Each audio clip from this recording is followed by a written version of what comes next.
जय हिंद दोस्तों। स्वागत है आप लोगों का अपने YouTube चैनल में। दोस्तों, सबसे पहले जो 23 तारीख को बच्चे पेपर देने जा रहे हैं उनको मेरी तरफ से अग्रिम शुभकामनाएं और आप सभी लोगों का अच्छा सा पेपर हो और बढ़िया मन से आप लोग पेपर देने जाएं। दोस्तों, बात करते हैं आज कि आप लोगों को पेपर में कितने क्वेश्चन अटेम्प्ट करने चाहिए जिससे कि आप लोग एक सेफ स्कोर तक पहुंच सकें। देखो, एक चीज मैं बता दूं आप लोगों को, अभी तक आपके जितने भी नंबर आते रहे हैं, चाहे मॉक टेस्ट दे रहे हो आप, चाहे प्रैक्टिस सेट दे रहे हो, या जिस किसी भी तरीके से आप लोगों ने तैयारी की है, तो उसमें आपके कितने नंबर बने हैं, कितने क्या बने हैं, इससे अब आपको कोई लेना देना नहीं है। अब मेन चीज ये है पेपर की, कि पेपर में आपको कितना अटेम्प्ट करना चाहिए कि जिससे कि हमारा एक सेफ स्कोर बन सके। तो चलिए आज वीडियो में यही बात करते हैं। देखो, अभी तक आप लोग खूब सभी लोग बता रहे हैं कि 220, 225 या जिसके मान लो इससे ऊपर भी नंबर आ रहे हो और किसी किसी के कम भी आ रहे होंगे। ठीक है, तो दोनों रेशियो बराबर चल रहा होगा, कोई बीच में भी होगा, यानी 200 नंबर 210 इतने भी आ रहे होंगे सबके। तो कहीं ना कहीं ये हमारा एक घबराने वाली बात जरूर रहती है और हेजिटेशन जरूर रहता है हमारे मन में कि क्या हमारा इतना स्कोर होना चाहिए, क्या इतने स्कोर पर हम सेफ रहते हैं, या फिर कट ऑफ कितनी हो सकती है हमारी। तो इन सब चीजों को अब आप सोचना बंद कर दो। अब सिर्फ आपको सोचना एक चीज ये है कि हमारे जो क्वेश्चन हैं चारों सब्जेक्ट के, वो हम कितने अटेम्प्ट करें पेपर में कि जिससे कि हम एक वास्तव में सेफ स्कोर तक पहुंच सकें। आप लोग सबकी सुन रहे होंगे, जैसे कि कोई बता रहा होगा कि 200 प्लस है, 220 है, 225 है, जैसा कि मैंने भी कल वीडियो में बताया कि लड़कियों के लिए सेफ स्कोर जो जनरल ईडब्ल्यूएस के हैं वो 220 के समथिंग नंबर हों उनके। तो देखो, ये मैं एक सेफ स्कोर बता रहा था, ना कि कट ऑफ। अगर मैं ज्यादा ना बताता, कम बताता, तो सवाल तब भी आप लोगों के मन में रहते हैं कि सर इतना कम कैसे बता रहे हैं आप। तो देखो, ज्यादा इसलिए मैंने बताया है कि कहीं ना कहीं आप लोगों के इतने नंबर, और अगर आपने सही से पढ़ाई की होगी, 1 साल या 6 महीने लगातार भी पढ़ाई की होगी, तो कम से कम 200 प्लस नंबर तो आपके आने ही आने चाहिए। क्योंकि देखो, वैकेंसी बड़ी है और कंपटीशन भी अच्छा खासा है इस बार। इस चीज का आप लोग जरा विशेष करके ध्यान रख लेना।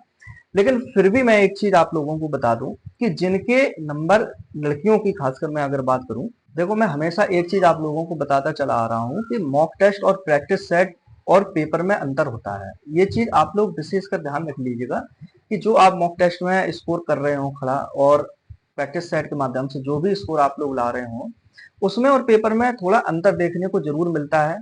हो सकता है कि पेपर उससे थोड़ा अलग लेवल का आ जाए, या फिर उससे और डाउन लेवल का भी आ सकता है। ये तो अब पेपर के ऊपर डिपेंड करेगा। तो क्या आप लोगों ने एक चीज नोटिस की होगी कि आपके आसपास ऐसे बहुत सारे बच्चे होंगे और बहुत सारे ऐसे लड़के होंगे जो आपको गुमराह करने की कोशिश जरूर कर रहे होंगे। यानी कि जैसे कि मान लो आप तैयारी कर रहे हैं, या ग्रुप में तैयारी कर रहे हैं, लाइब्रेरी में तैयारी कर रहे हैं, तो आसपास ऐसे लड़के जरूर होंगे जिनके 250-250 नंबर आ रहे होंगे, 260 नंबर आ रहे होंगे। तो देखो, मैं ये सवाल उन पे खड़ा नहीं कर रहा हूं, तो हो सकता है उनकी तैयारी अच्छी हो, लेकिन हो सकता है कहीं ना कहीं वो चीटिंग कर रहे हो आपके सामने। तो इनके चक्कर में आपको नहीं पड़ना है, इस सब चीज के चक्कर में बिल्कुल नहीं पड़ना है कि सामने वाले के 250 आ रहे हैं, 270 आ रहे हैं, तो हमारे इतने क्यों नहीं आ रहे हैं। अगर आप इस चीज के चक्कर में पड़ जाएंगे तो आप कभी इस चीज को नहीं कर पाएंगे। फिर आपका एक सेफ स्कोर क्या होना चाहिए और पेपर में कितने अटेम्प्ट होने चाहिए, इस चीज का विशेषकर ध्यान रखना चाहिए आपको। तो चलो, मैं आपको इस वीडियो के माध्यम से यही चीज आपको बताऊंगा कि पेपर में आपको कितने अटेम्प्ट करने चाहिए। जैसे देखिए दोस्तों, आपके पास 4 सब्जेक्ट हैं, जीएस है, हिंदी है, रीजनिंग है और मैथ है। तो सबसे पहले आपको पैटर्न भी पता होना चाहिए कि पेपर में हमको पैटर्न किस तरीके से देना चाहिए सब्जेक्ट्स का। तो सबसे पहले मैंने आप लोगों को ये बताया था कि पहली बात तो ये है कि सब अपने अपने कार्य क्षमता के अनुसार पेपर करते हैं। किसी का मतलब ऐसा होता है कि वो एक दाब सीधा पेपर करता चला जाता है, कोई कोई सब्जेक्ट वाइज करता है। तो अगर सब्जेक्ट वाइज जो कर रहे हो और जो सब्जेक्ट वाइज करने की सोच रहे हो, तो मेरी एक सलाह है और राय भी है, जो मैं हमेशा बताया हूँ आपको, कि सबसे पहले आपको हिंदी का पोर्शन उठाना चाहिए। उसमें से आपको जितना कम से कम समय में आपको क्वेश्चन हल कर लेने चाहिए और तुरंत ओएमआर शीट में भर देने चाहिए। इसके बाद आपको जीके का ऑप्शन पोर्शन उठाना चाहिए। तो जितने भी आए उसको तुरंत ओएमआर शीट में भर देना चाहिए। ओएमआर शीट को बाद में भरने की गलती आप बिल्कुल कतई मत कर देना कि पहले क्वेश्चन हम सब टिक कर ले जाएं, इसके बाद ओएमआर में भरें। तो ऐसा मत करना, क्योंकि इससे टाइम आपका जाया होगा।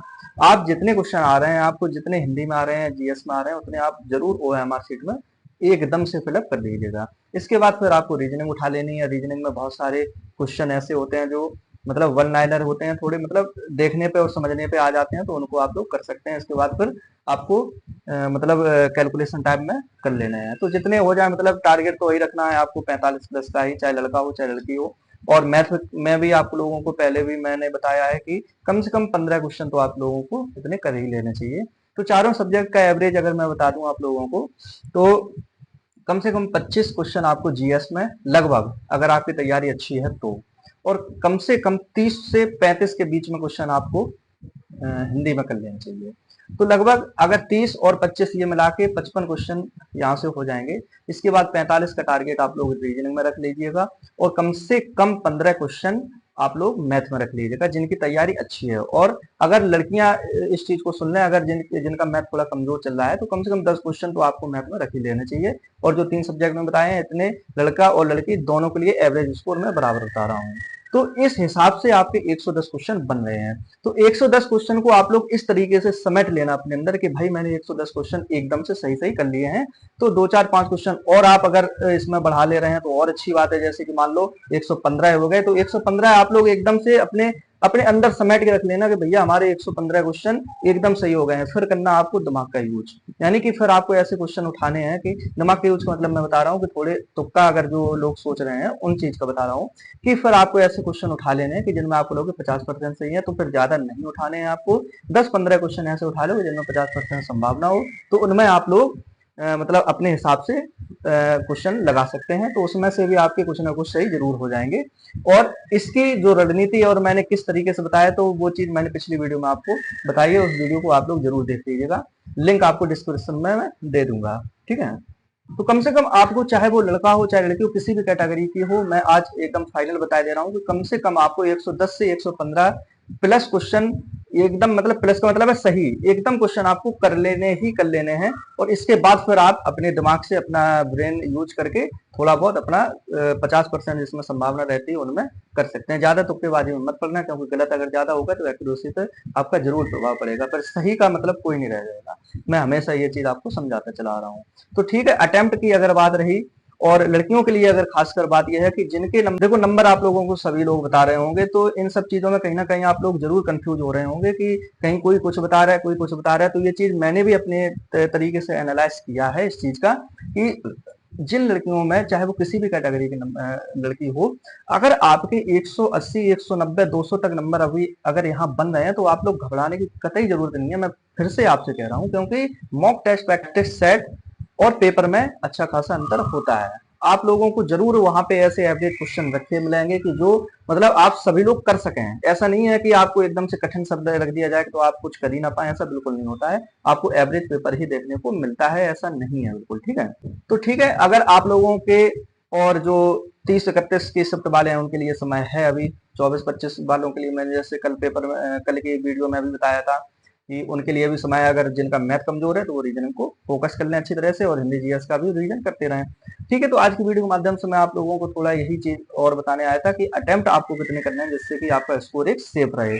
और अब इन सब चीजों के और कट ऑफ वगैरह की चिंता आपको करने की कोई कतई जरूरत नहीं है। वो तो पेपर डिसाइड करेगा कि कैसी किसकी कट ऑफ लगे, मतलब कैटेगरी वाइज रहेगी और क्या कट ऑफ रहने वाली है, वो पेपर आने पर ही डिसाइड किया जाएगा। ठीक है, तो कट ऑफ वगैरह के चक्कर में आप लोग बिल्कुल मत पड़िएगा। सिर्फ आपको ये सोचना है कि हमको अटेम्प्ट क्या करना है और कितने क्वेश्चन लेके जाने हैं, जिससे कि हम अपने आप में खुद में एक सेल्फ कॉन्फिडेंस हो जाए कि हमारा ये सेफ स्कोर रहेगा और मेरा इतने में सिलेक्शन हो जाएगा। तो ठीक है, उम्मीद करता हूं कि आपको वीडियो की में दी गई जानकारी जरूर अच्छी लगी होगी, तो इसको आप जरूर फॉलो करिएगा। मिलते हैं अगली वीडियो में कुछ और जानकारी के साथ। तब तक के लिए आप लोग ख्याल रखिएगा। और 23 तारीख की शिफ्ट के बच्चे जो जा रहे हैं पेपर देने, दोनों शिफ्टों के लिए मेरी अग्रिम शुभकामनाएं हैं, और आप लोगों का पेपर अच्छा हो, और जरूर से जरूर आप लोगों का जो सपना है वर्दी पाने का वो पूरा हो। ठीक है, मिलते हैं अगली वीडियो में, तब तक के लिए ख्याल रखिएगा आप लोग, और अच्छे से खाइएगा पिएगा, बढ़िया से पढ़ाई रिवीजन मस्त तरीके से रहिएगा। जय हिंद।